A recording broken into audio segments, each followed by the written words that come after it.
ओम शांति। आज 1/1/2025 प्रातः मुरली ओम शांति बाप दादा मधुबन।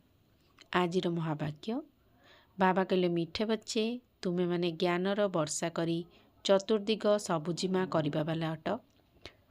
तेणु तुमको ज्ञानर धारणा करने सहित अन्य मानंकु मध्य कराइबाकु हेब। प्रश्न, जेउ बादल गुड़िक बरसंती नहीं सेमानंकु केउ नाम दियाजिब?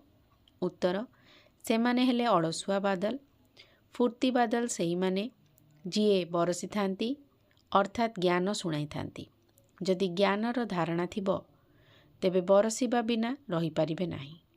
जेउ माने ज्ञानर धारणा करी अन्य को कराई न थांती सेमानंकर पेट सहित पिठी लागी जाए। सेमाने गरीब अटंती। सेमाने प्रजा श्रेणी को चली जिबे।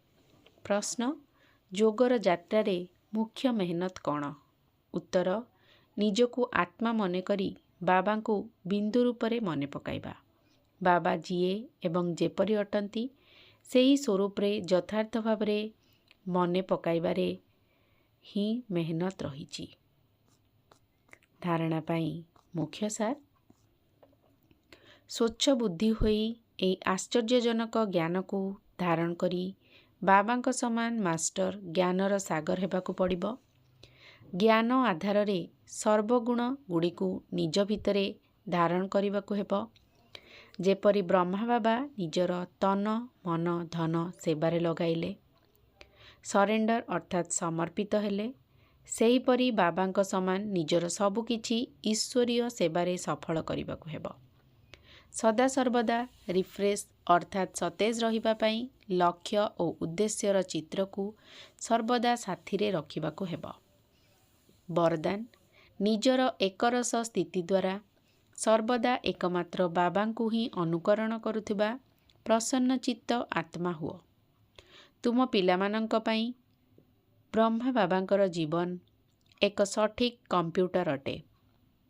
जेपरी आजिकाली कंप्यूटर द्वारा प्रत्येक प्रश्नर उत्तर पचारुछंती, सेहीपरि मन भितरे जेतेबेले भी कौनसी प्रश्न उठुछि सेतेबेले काहींकी कौन किपरि भाबिबा परिवर्ते ब्रह्मा बाबांकर जीवन रूपी कंप्यूटर माध्यम रे देख, जहाद्वारा कौन एवं किपरिर प्रश्न एहीपरि रे परिवर्तित होइजिब।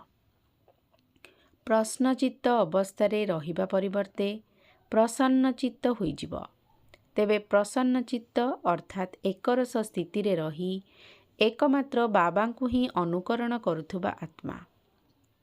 आजिर स्लोगान, आत्मिक शक्ति आधार रे सर्वदा सुस्थ रहिबार अनुभव कर। ओम शांति।